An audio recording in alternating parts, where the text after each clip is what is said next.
Feeling the need for an adventure, I felt there was only one destination worthy for such an undertaking. So I loaded up my trusty Honda Super Cub and set off to Scotland.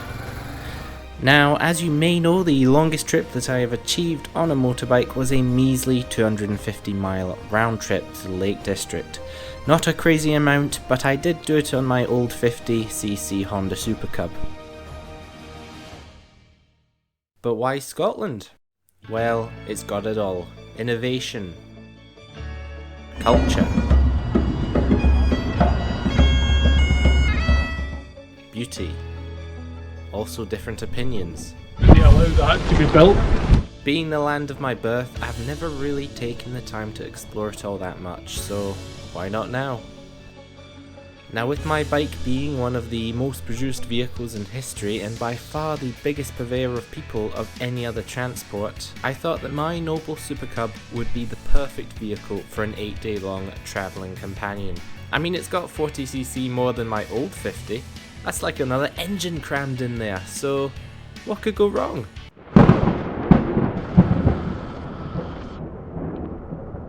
My journey to the border was swift.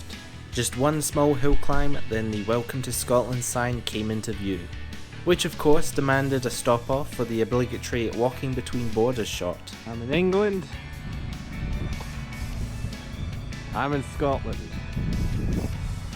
Just before I set off again though, I ran into some fellow motorcyclists, one of which who also used to have a Honda Super Cub. Oh, very nice. I'm doing the NC500 on that. You're joking? My dad had a Honda 90 and so my dad used to go to work on it, and then I bought it off my dad. I was 17 and my dad's had the big windscreen. Yeah. And I didn't like the windscreen because it wasn't cool. So I unbolted the windscreen, took it off. First time I'd ridden it, and I was riding down the road and I put on the brakes and I didn't bolt it back on underneath. And the whole handlebar system on this just lifted up. Just came off. Now if you've watched my videos before, you'll know that this is a common occurrence. Now with that awesome conversation concluded, it was time to head off. Now this was my planned route, and I'm sure many of you will have heard of the North Coast 500, and guess what? I'm not doing it. Alternatively, I'm doing a variation of it that was in the popular show The Grand Tour. I didn't know at this point, but I may have slightly bitten off more than I could chew. But anyway, onwards to my first destination for the night, Edinburgh. The journey to Edinburgh was smooth and uneventful, and the weather had improved. The sun was out. This wasn't the Scotland I remembered. Anyway, I checked into my hotel and went to see the sights. Edinburgh, a city of beauty, the nation's capital, a place where you're always a stone's throw away from a bagpiper. Featuring outstanding architecture and home to the world's only knighted penguin, Edinburgh certainly is special. But before I went into town, I had a gander at the local attraction conveniently situated right next to my hotel, the Royal Yacht Britannia. Permanently moored in Leith, the ex-royal vessel has a vast collection of royal memorabilia, from a Land Rover, to vast dining rooms, to a creepy mannequin that somehow seems displeased to be there. But there was no time to recreate the scene from Titanic, as this king had somewhere else to be.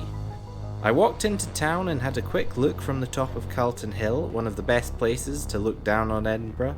The weather was brilliant and the view was absolutely spectacular.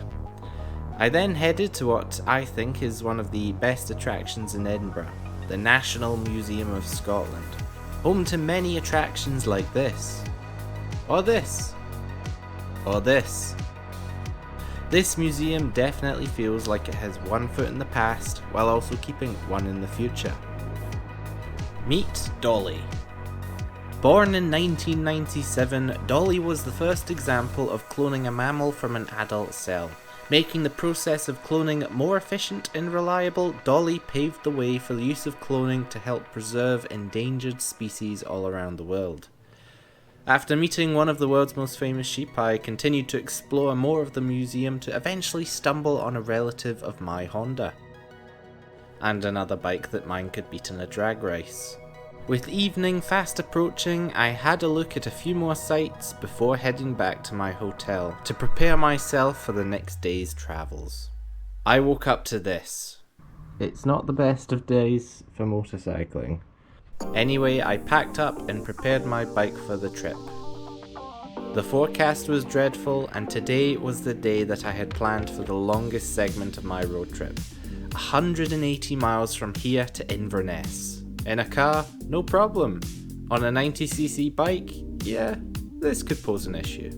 But just before I set off, I met another motorcyclist who also had some stories of a Honda Super Cub. We sort of like took over it. We used to ride around the industrial estate. Yeah. So we didn't learn to ride, but we just pure fun out of it. Yeah. It's just, riding stuff like that, that's fine. When you got into bike in the first place after having to go on one of them. Oh yeah, I know. Loads of fun. Anyway, enjoy your ride, mate. Yeah, thank you. Hopefully not.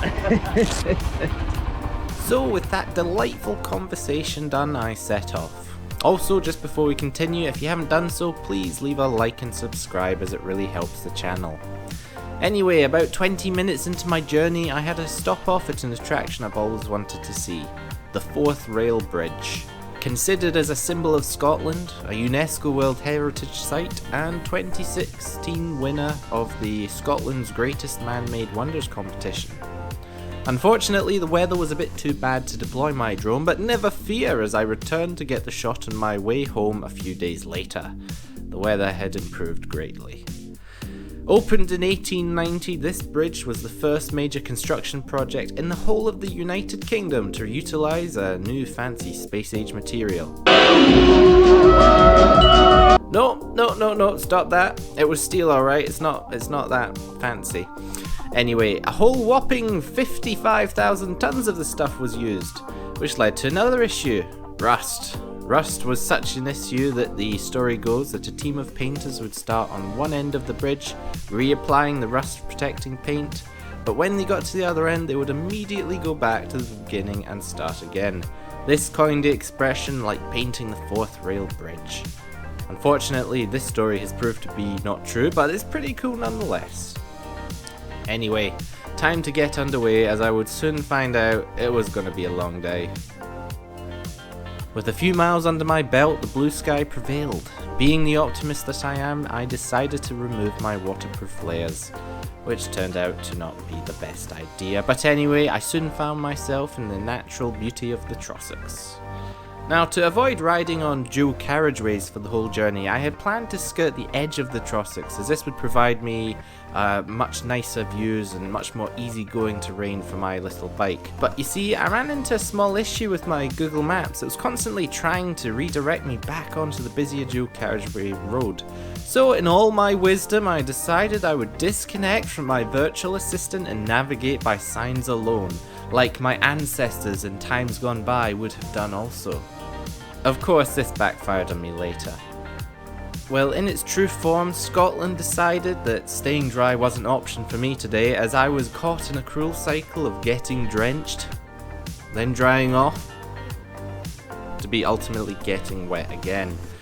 Being soaked through had unexpected implications, I soon found out, for my little Honda, as I don't know if it was the extra weight of the water that did it, but my little Honda was struggling to get over 30 miles an hour.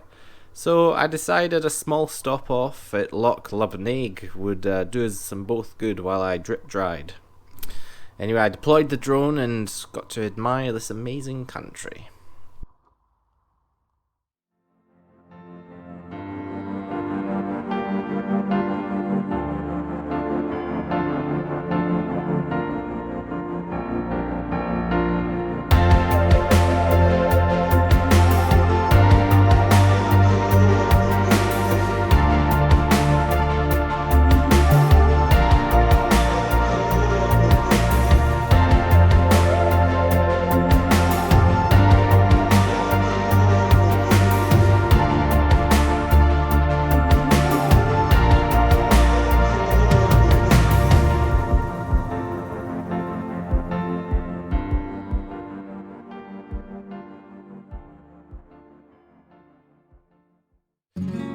Eventually, I got the willpower to get back on the bike. I was still quite damp, but anyway, I continued on with the occasional rain shower and I thought I was making good progress.